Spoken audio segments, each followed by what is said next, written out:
ময়মনসিংহের হালুয়াঘাটের মুজাখালী গ্রামে অবস্থিত শ্রী শ্রী কামাখ্যা মাতার মন্দিরে প্রসাদ বিতরণের ঘোষণা দিতেই হামলার শিকার হয়েছেন মন্দিরের দপ্তর সম্পাদক অঞ্জন চন্দ্র সরকার।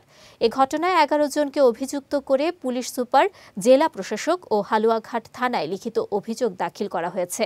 পূজা উদযাপন কমিটি বলছে, একটি অবৈধ কমিটি ঘোষণায় বিভেদ তৈরি হয়েছে, যার প্রেক্ষিতেই এ হামলা। ময়মনসিংহ প্রতিনিধি মোহাম্মদ আব্দুল হক লিটনের পাঠানো তথ্যচিত্রে বিস্তারিত জাওয়াদ অন্তুর ডেস্ক রিপোর্টে। গত শনিবার দুপুরে হালুয়াঘাটের মুজাখালী গ্রামের শ্রী শ্রী কামাখ্যা মাতার মন্দিরে সাপ্তাহিক দর্শন শেষে মাইকে প্রসাদের ঘোষণা দিতে দাঁড়ান মন্দিরের দপ্তর সম্পাদক অঞ্জন চন্দ্র সরকার। ঘোষণা শুরু হতেই অকস্মাৎ স্বপন কুমার ধর ও সঞ্জয় সরকারের নেতৃত্বে ১০ থেকে ১৫ জন দেশীয় অস্ত্র নিয়ে অতর্কিত হামলা চালায় অঞ্জন চন্দ্র সরকারের ওপর। আমরা ভাই তেলে ঘর উঠছে বেটা বাঁচবার লেগিয়া আইয়া কইতেছে মা আমরা বাঁচাও বাঁচাও আমারে বাঁচাও।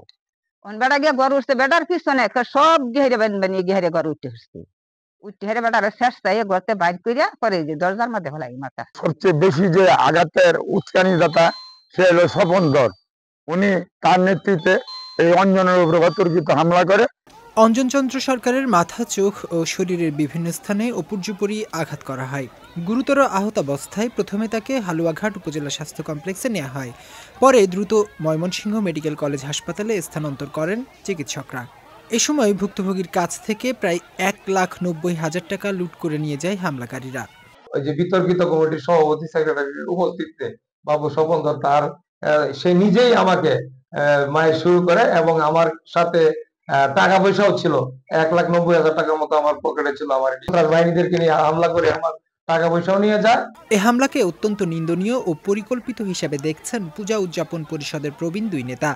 হামলাকারীদের দ্রুত গ্রেফতার করে দৃষ্টান্তমূলক শাস্তির দাবি তাদের। অঞ্জন সরকার উনি আসছেন, উনি আসার পরে কেবল বক্তৃতাটা শুরু করবে, এরই মধ্যে ধুরুম ধারম পিটনা আমি চেয়ার থেকে পড়ে গেছি।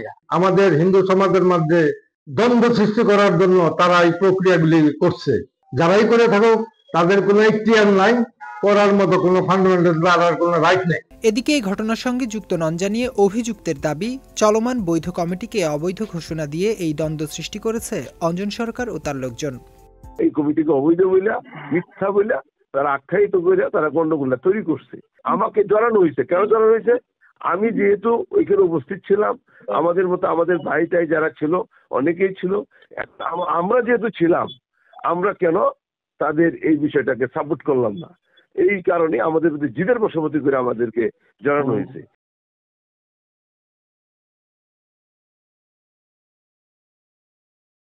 অন্যদিকে জেলা পূজা উদযাপন কমিটির সভাপতি বলছেন, একটি অবৈধ কমিটি ঘোষণা দিয়ে বিভেদ তৈরি করা হচ্ছে।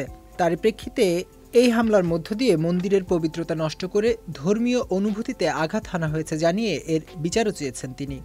একটা বিশেষ লোকজনদেরকে দিয়া একটা বৃহৎ অংশ সমাজের এবং সনাতনীদের মধ্যে তাদেরকে বাদ দিয়ে যে তাদের ইচ্ছাভাবিক যে একটা কমিটি করেছেন, আমরা জেলা কমিটির পক্ষ থেকে বলছি যেটা অনৈতিক, অগণতান্ত্রিক, এই কমিটি আপনারা করতে পারেন না। ইভেন কি আমরাও জেলা কমিটি করতে পারি না। যে কোনো সময় নতুন করে দ্বন্দ্বের আশঙ্কা করে অভিযুক্তদের বিরুদ্ধে দ্রুত ব্যবস্থা নেওয়ার জন্য প্রশাসনের প্রতি অনুরোধ জানিয়েছেন ভুক্তভোগীরা। বিজয় টিভি নিউজ ডেস্ক।